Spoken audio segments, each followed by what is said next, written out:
Quand j'ai commencé à gagner ma vie comme musicien, c'est-à-dire il y a à peu près 25 ans, on parle environ des années 1998, le salaire pour une soirée corporative, un événement corporatif, comme musicien engagé dans un band, un orchestre, ou appelle ça comme tu veux, c'était d'environ 300 $.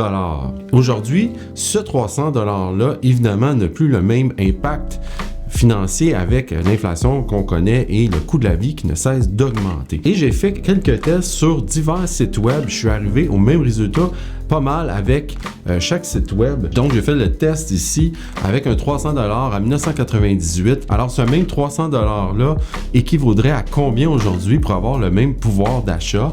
La réponse est 521,80 $. Alors, mettons-le à 500 $ ou 520 $ pour être gentil ici. On est pas mal loin du 300. Maintenant, voilà le problème. En 2024, aujourd'hui au Canada, combien penses-tu qu'en moyenne un musicien est payé pour le même type d'événement corporatif? 300 $, 325, 350, 400 si tu es vraiment chanceux. Mais vraiment souvent, ça va être 300 le cachet. Alors ce 300 $-là aujourd'hui, là, il est équivalent en 1998 à 175 $, ce qui serait totalement ridicule. Il n'y a personne qui aurait fait un événement corporatif, une gig comme ça, à 175 $ en 1998. Pourtant, aujourd'hui, c'est correct.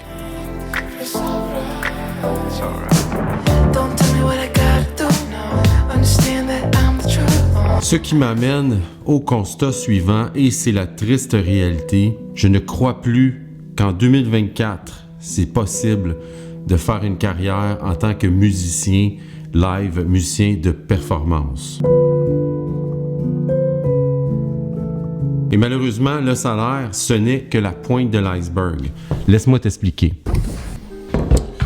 Tu vois, le problème, c'est qu'il n'y a pas assez de gigs. 300 $, ça peut paraître beaucoup pour une performance et c'est pas rien non plus, le 300 $. Sauf que il n'y a pas assez de volume de gigs. Et je peux te le prouver.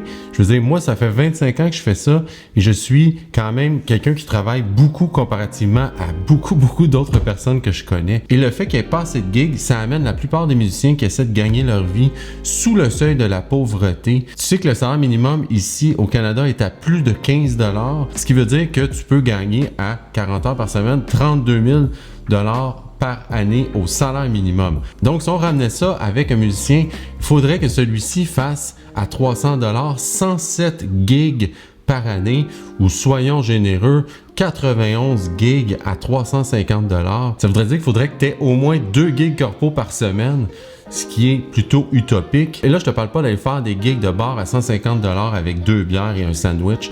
Ça nous intéresse pas. Il faudrait que tu joues tous les jours pour gagner ta vie décemment. Constat, ce n'est plus possible d'arriver aujourd'hui, surtout si tu as une famille à ta charge. C'est impossible. Exemple, hier, je suis allé faire couper les cheveux à mes 2 enfants. Ça m'a coûté 100 $ pour les deux. 100 $! Clac. Comment je peux arriver maintenant avec un salaire merdique de moins de 32 000 par année en tant que musicien performeur? Notez ici que ces chiffres, c'est si tu es engagé par quelqu'un dans un band comme musicien. Si tu as tes propres projets, comme c'est le cas pour moi, tu peux charger plus cher parce que c'est toi qui es le patron. Après, tu as plusieurs charges aussi à penser. Dealer avec les clients, faire les contrats, les factures, payer les employés s'il y en a. Le stress qui vient avec ça aussi. Sauf que oui, il y a une rémunération qui est plus importante à ce niveau-là. Et heureusement aussi pour moi, j'ai la chance inouïe de vous avoir comme audience et d'avoir plusieurs personnes qui achètent mes formations. Et pour ça, je vous en suis infiniment reconnaissant.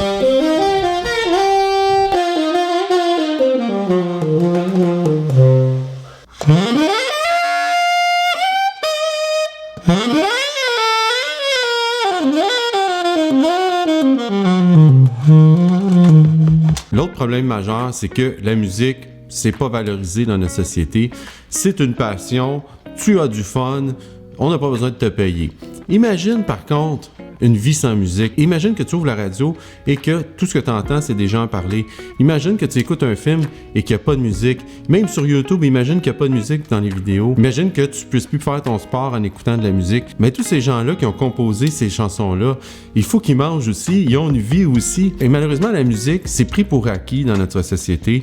C'est pas un métier qui est important aux yeux de la majorité des gens. C'est juste acquis, c'est normal d'avoir ça. Et encore pire, ça devrait toujours être gratuit parce que dans le fond, on a du fun en jouant de la musique, alors pas besoin de charger. Le fait est que pour atteindre un certain niveau professionnel comme musicien, ça prend des études là, pour la plupart du temps. Si c'est pas des études à l'université ou dans un conservatoire, du moins des études avec un professeur, ou si tu te formes en autodidacte, ça prend aussi du bon matériel, ça prend aussi de la pratique continue. Tu sais que moi, si j'arrête de pratiquer pendant 4 ans, que je joue plus, admettons, là, puis là, tout d'un coup, j'ai un contrat, penses-tu que ça va bien sonner mon truc? Non, je vais sonner vraiment comme une merde, là. On va pas se cacher.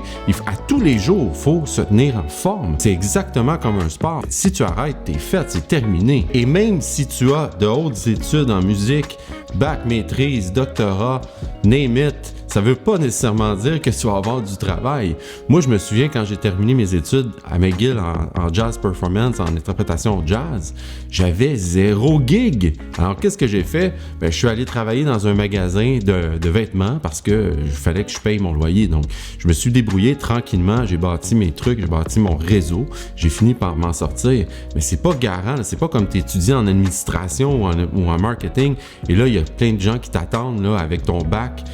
Oui, je vais aller travailler, je vais aller gagner ma vie décemment. C'est vraiment pas évident et il faut beaucoup de patience et de persévérance. Et même à ça, aujourd'hui en 2024, c'est plus possible. Là, évidemment, je te parle de ma position ici au Québec, au Canada. C'est peut-être différent et je l'espère dans d'autres régions de la planète. Puis en fait, si tu le sais, j'aimerais que tu me le dises parce que ça se pourrait que j'aille faire un tour. Tu sais, le matériel, le coût que ça a. Si tu joues du saxophone, tu sais très bien comment que ça coûte un saxophone. Un saxophone professionnel, ça coûte encore plus cher. Et des fois, ça en prend 1, 2, 3. Ensuite, ça prend des fois un système de son, un micro, des ordinateurs pour des fois gérer des trucs, des séquences ou quoi que ce soit. Il y a beaucoup de frais. Là, les gens disent « Ah ben, on n'a pas de budget ». Ironiquement, là, quand je me fais appeler pour un contrat, la première question, c'est « Es-tu disponible, Yannick, telle date? » Oui. Deuxième question, est-ce que tu pourrais me faire un bon prix? Parce qu'on n'a pas de budget. Bon, là, tu n'as pas de budget, mais tu veux de la musique. Est-ce que tu dirais la même chose au traiteur?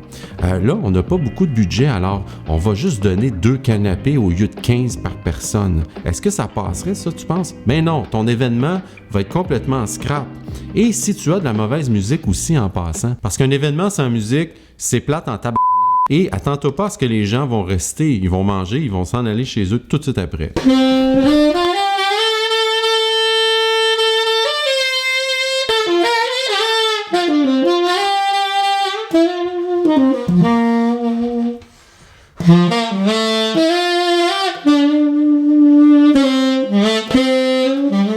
Quelque chose d'extrêmement triste aussi, c'est que je connais plusieurs chanteurs, chanteuses, musiciens, musiciennes qui doivent faire un travail qu'ils n'ont pas envie de faire, comme travailler dans un magasin de souliers ou en pharmacie ou encore installer des systèmes d'alarme. Je connais un batteur incroyable qui installe des systèmes d'alarme. S'il vous plaît. Je veux dire, on est des musiciens professionnels, mais cette profession n'est tout à fait pas respectée. Et là, on n'est pas les seuls en société. Là, je pense que lorsqu'on est dans le domaine de la passion un peu ou de la vocation, c'est-à-dire que jamais, je pense que ça arrivera jamais le jour où je vais arrêter de jouer de la musique. Et c'est la même chose pour les enseignants ou les infirmières, par exemple, les infirmiers. Lorsque les gens sont vraiment passionnés et ont à cœur leur métier, les gens en abusent. Il y a de l'abus des passionnés. Pour connaître des gens qui sont plus âgés, ils m'ont tous dit que dans les années 80, tout le monde travaillait, même les plus amateurs. Et même que mon premier prof de sax, lorsque j'avais 17 ans, m'a dit qu'il fallait qu'il refuse des contrats parce que c'était trop. Il y en avait trop. Il y avait plus de vie tellement qu'il y avait de contrats. Alors ça, tu vois, c'est plutôt rare aujourd'hui.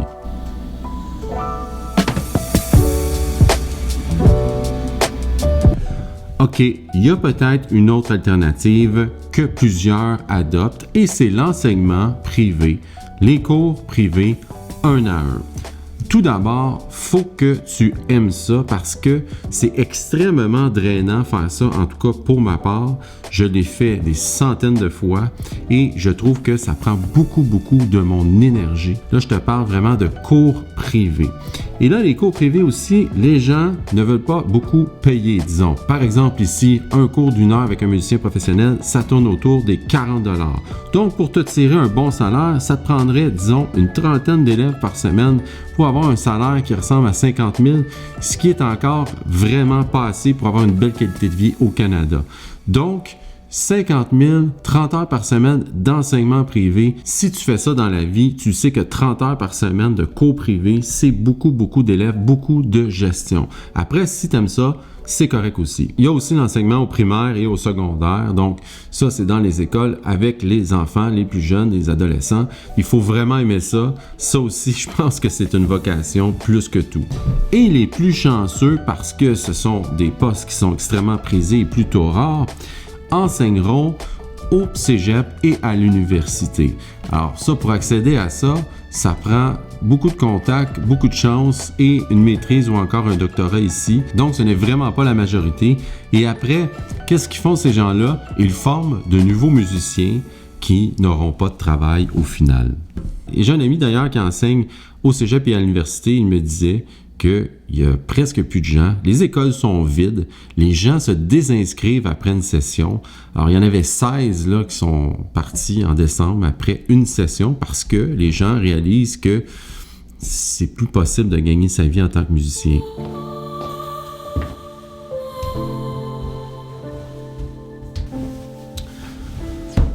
Même si mes propos peuvent paraître défaitistes, faut que tu saches que j'ai été pendant des années, en fait depuis que j'ai commencé à jouer, le grand défenseur de la profession. J'ai rencontré à plusieurs reprises le président de la Guilde, ça c'est le syndicat ici des musiciens au Québec. On avait discuté de plusieurs choses, mais même lui a les mains liées avec des espèces de lois là, qui empêchent de faire monter les prix au niveau des producteurs. Ça, c'est pas plus pour les salles de spectacle. Ça, c'est un autre dossier aussi. J'ai toujours pensé qu'on valait plus que ça, les musiciens, dans la société. Et je le pense toujours en passant. Donc, est-ce qu'il y a une solution?